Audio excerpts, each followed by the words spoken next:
Everyone, Velma Garnes here, also known as the Velminator. This is day 26 of 365 days of my, motivational moment. Bear with me here, this is going to be a storytelling moment.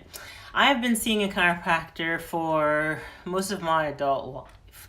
And, hey, Nadia, what's going on? I'm waving at you. And, good morning. Thank you for being here. I've been seeing a chiropractor for most of my adult life, and I have just recently started seeing another chiropractor. And one of the things that he pointed out to me, and I've had chronic hip pain probably for over 20 years. It's been about 22 or 23 years. And so I'm always looking for a holistic way of trying to help myself. I think most of us are. It's not that I don't mind crossing Western medicine with Eastern medicine. I don't mind any of that. But I'm just always looking for the most holistic way that's in a less invasive way. So one of the things that my new current doctor mentioned is he told me, he said, you are, do you realize you store emotional trauma inside your body? And I'm an open-minded person, and I thought, okay, tell me more. And so he started to say, well, sometimes when you have trauma in your life, you actually store that in your body as pain. And I'm like, okay, tell me more. Because someone else had mentioned, because I have a C-section scar, and someone else had mentioned something like that, but they didn't tie the emotion in with it, which was why it was so intriguing to me. So, and this is tying into meditation, I promise. This is going somewhere.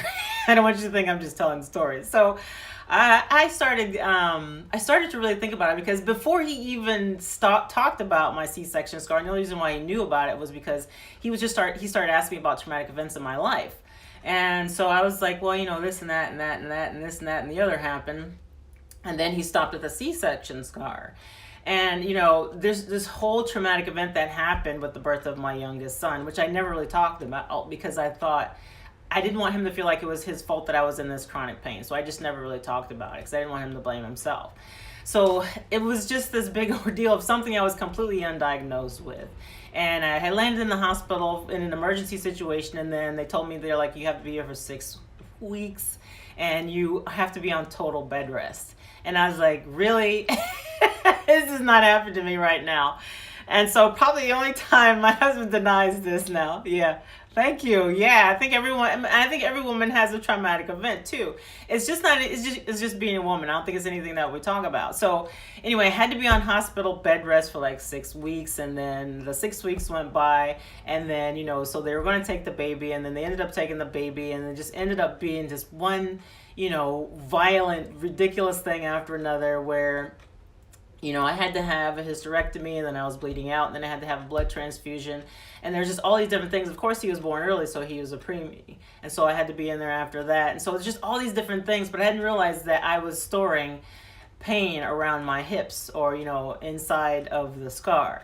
And so it was just really, it's almost, I don't want to say delightful, because when I was going through that at the time, it was pretty traumatic. But I didn't realize I was tying that emotion into the trauma. And I think that we do this with a lot of things in our life, which is why it's so revolutionary to me, is because everything that happens in our life, especially if it's traumatic, we are tying an emotion to that. And so even if it's a person, if it's your spouse, if it's your surroundings, like, you are tying emotions to all of those things. So unless you're sort of releasing that emotion from that actual traumatic event or that person or that thing, you're always going to be experiencing that emotion every single time that thing comes up.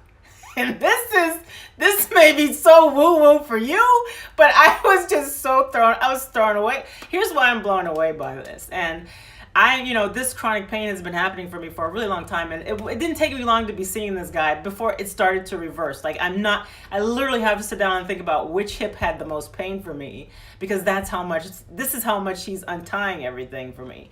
And it's the most unorthodox way I've ever been treated. And unorthodox doesn't mean that's a terrible thing. It just means it's really different. And I thank God I was open, my mind opened up to this guy. I really didn't think I was going to be cured from this, chronic pain. So anyway, I'll come back to that whole thing. But it's just an amazing thing. And so now I have to start identifying myself as a person who is no longer in the chronic pain, because there's stuff that I was attaching to that too. Isn't that crazy? So here's the thing about meditation. What I don't think people realize with meditation is it's so much more than relaxation or what's the other thing people do it for? Stress management. Like, it's so much more than that, because when you are entering your subconscious mind, like, you are able to go in and change things and start to unravel your emotions from those traumatic events. It's one of those things where you have to, when you do it often enough and you start to become really good at it, which is why the whole seated thing was a really big deal, because if you try to lie down in meditation and you're not used to slowing down your brain waves, you tend to fall asleep because that's what you're used to. But if you can manage to stay in that state of, you know, the brainwave change of slowing everything down and sit up with it, then you can go in and change things and start unraveling the things that you really don't want going on in your life. I'm not saying you have to go on and start unraveling your life, but there's a way that to be able to go in and undo everything. So that's pretty much the point I just wanted to make. And I just think that that's so exciting that you have the power to be able to go in and do that. So that's the only thing I wanted to say. Good morning. Hey, I'm waving at you. Hey, Hindi. I don't know your name. I'm so sorry. But thank you for showing up. I really do appreciate it. So that is what the induction is for. I have the link in my bio. It is my own personal thing. I just thought it would be a really great tool for you. You don't have, if you are weird about being on my list, because honestly it dumps you onto my list, then just go in and take the freebie and then just take yourself off of my list, because I think it's that valuable. So if you think that you can use something like that, it is an induction meditation, or it's an induction into your meditation. And instead of falling into it like a rock, because most of us really don't know how to get ourselves into a meditative state where you're slowing things down, it kind of just drifts you into it like a feather rather than a boulder. You know what I mean? Just like breaking through the sound waves like a boulder. It kind of gently just relaxes you into the meditation. So that's what that's there for. It's there if you want it. If you're on my Facebook fan page, it's in the link above this video. It's above the video. And that's it. I think that's all the points that I wanted to make. So guys, thank you so much. Even if you're watching the replay, I really do appreciate you.